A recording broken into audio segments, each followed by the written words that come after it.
यस्तो लाग्छ यो धारा यी मानिसविहीन घरहरू देखेर आँसु बगाइरहेको होला। सायद घरका मालिक खाडी मुलुकमा आफ्ना सुन्दर सपना सजाइरहेको होला। यो मेवा पहिला गाउँमा कहाँ यसरी बुटामा रहन पाउँथ्यो र? दिए मागेर कि कोही नभएको बेला सुटुक्क टिपेर वा चोरेर भए पनि खाइन्थ्यो। यी मेवा यी यस्ता फलफुलहरू बाँकी छन् किनकि यी घरहरू रित्ता छन्। मानिसहरू विहीन यी घरहरू उजाड, उराट र अप्राकृतिक लाग्छन्। पिताको पौरखले बनेको बास तर कोही पसिना बगाउने बाँकी छैनन्। पालिकाले बनाइदिएको पक्की बाटो कोही प्रयोग गर्ने बाँकी छैनन्। सन्तानविहीन यो सुन्दर बस्ती सजाउने कोही बाँकी छैनन्। यो पर्वतको उरामखोर पोखरा। प्यारो पर्वतलाई यहाँले पक्कै यो भिडियो देखेपछि सम्झिनुहुन्छ र केही न केही आफूलाई लागेको लेख्नुहुन्छ नै होला, किनकि घर छोडेर बाहिर जानुपर्ने व्यवस्था तपाईँ हामीसँग छँदैछ। श्रीनगर एफएममा काम गर्दादेखि नै पर्वत प्यारो लाग्थ्यो। पर्वतसँग पवित्र सम्बन्ध थियो।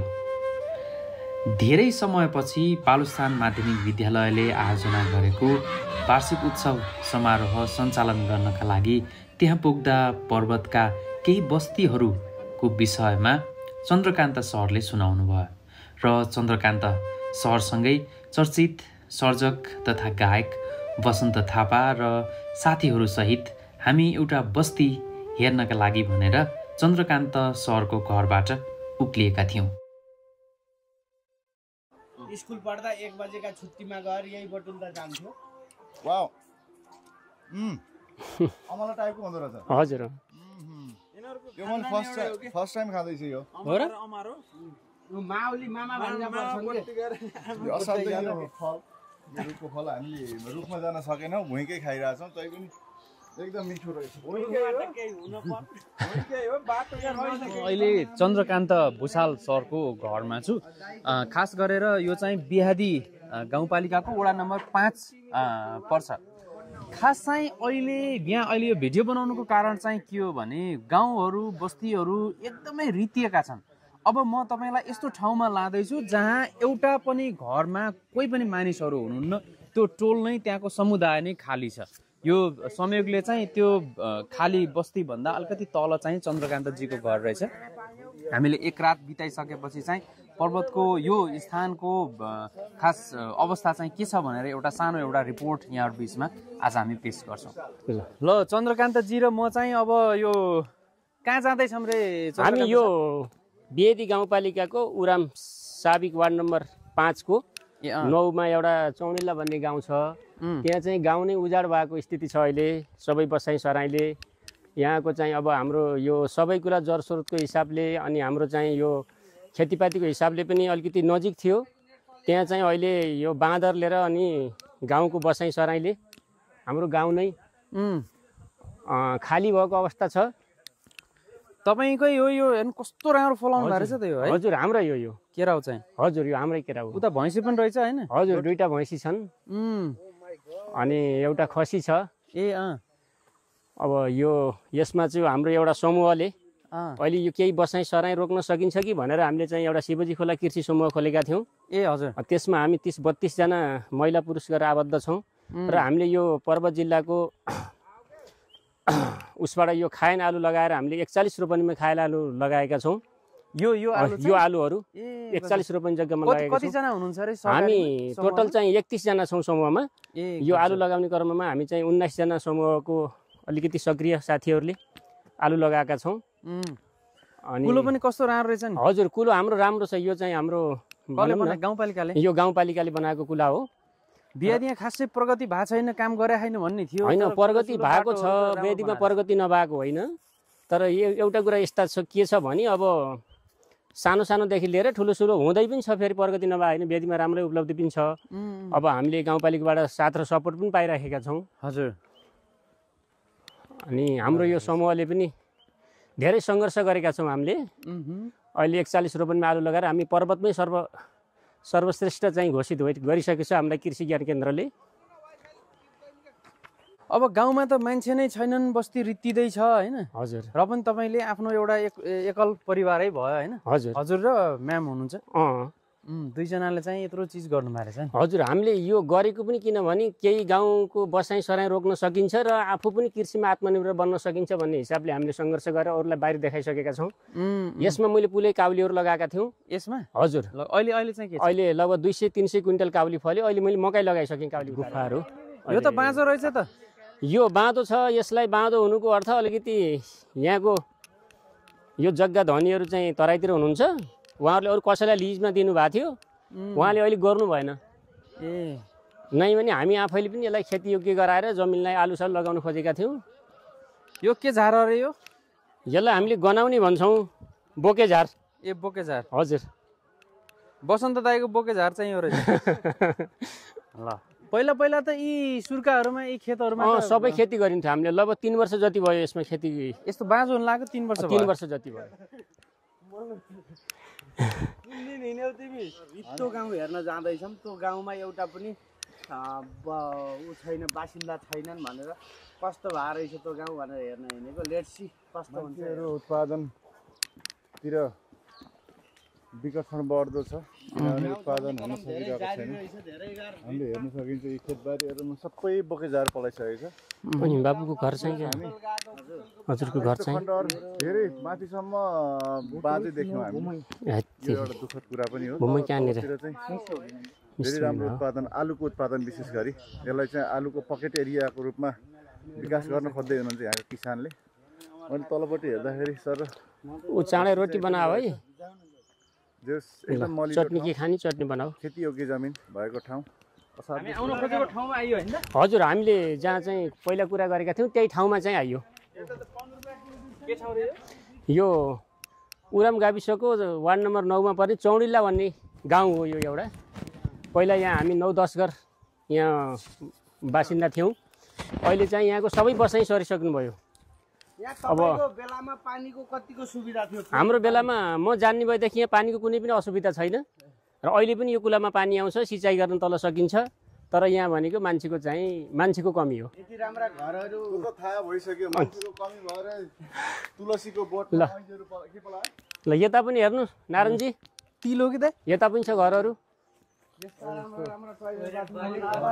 ल हेर्नुहोस्, ल यता आएर पनि हेर्नुहोस्। अब यस्तै लाइन छ, सिरानमा मेरो गाउँ छ।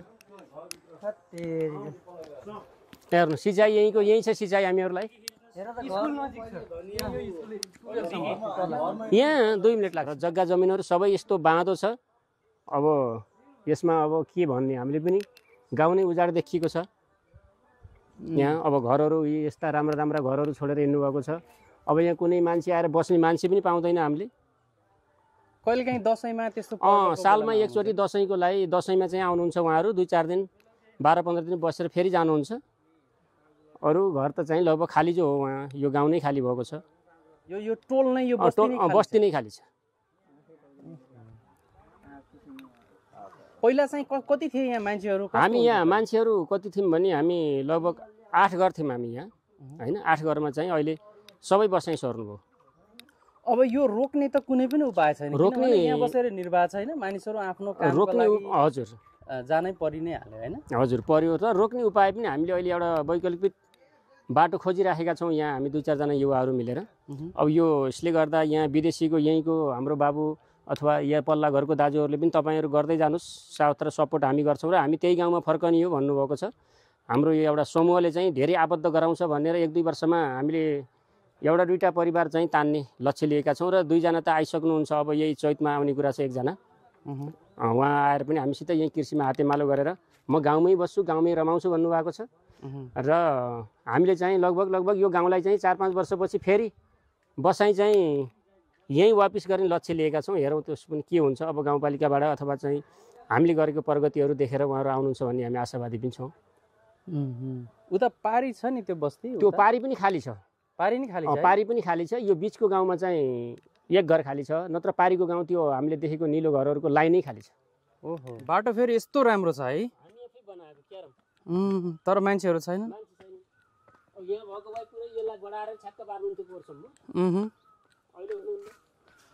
मैले पूर्व उद्घोष गरे अनुसार चाहिँ म एउटा बस्तीमा आएको छु, जुन बस्तीमा मानिसहरू हुनुहुन्न, घरहरू छन्, बस्ती छ, बस्नका लागि योग्य घरहरू छन्, तर बस्ने कोही पनि हुनुहुन्न भनेको चाहिँ गाउँ नै अहिले रित्तिएको छ। पछिल्लो पटक चाहिँ देशमा सङ्घीयता सुरु भइसकेपछि, सङ्घीयता जारी भइसकेपछि चाहिँ गाउँठाउँको विकास चाहिँ तुलनात्मक हिसाबले अलिकति बढेको छ। बाटोघाटोहरू बनेका छन्, स्कुल कलेजहरू थपिएका छन्, कङ्क्रिट संरचनाहरू चाहिँ बनिरहेका छन्, तर त्यसलाई उपयोग गर्ने मानिसहरूको सङ्ख्या नै यस्तो न्यून छ। गाउँमा आउँदाखेरि यस्तो उराट लाग्दछ कि यस्ता दरबार जस्ता घरहरूमा कोही पनि मानिसहरू चाहिँ बस्न सकिरहेका छैनन्। कारण चाहिँ यहाँ बसेर जीविकोपार्जन हुने सम्भावना छैन, यहाँ बसेर राम्रो आम्दानी हुँदैन, अनि छिमेकीहरू चाहिँ कहीँ कतैतिर राम्रो ठाउँमा गइदिन्छन्, उनीहरूसँगको तुलनामा आफ्नो जिन्दगी पनि बाहिरै गएर राम्रो बन्छ कि भन्ने खालको छ। यस्ता बस्तीहरू खाली छन्, यस्ता उपजयोग्य जमिनहरू पनि खाली छन्, गर्ने मानिसहरू छैनन्। यद्यपि केही मानिसहरूले चाहिँ सामूहिक रूपमा कृषि खेती गर्ने र त्यसबाट चाहिँ उत्पादन गर्ने कोसिस गरिराख्नु भएको छ, तर ती कुराहरू पनि त्यति दिगो हुन सक्छन् जस्तो लाग्दैन। कारण त्यसलाई फेरि सञ्चालन गर्ने मानिसहरूको सङ्ख्या पनि कमी छ।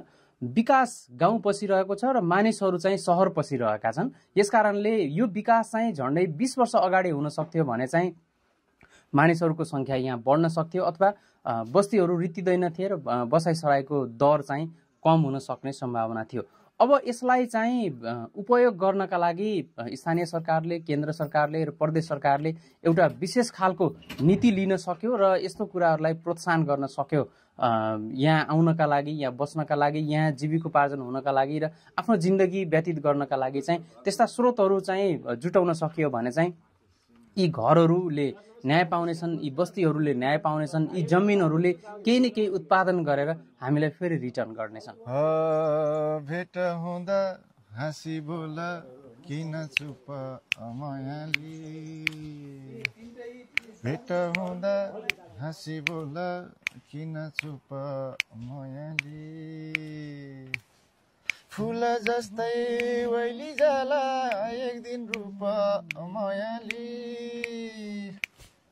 फुल जस्तै वैली जाला एक दिन रूप मायाली,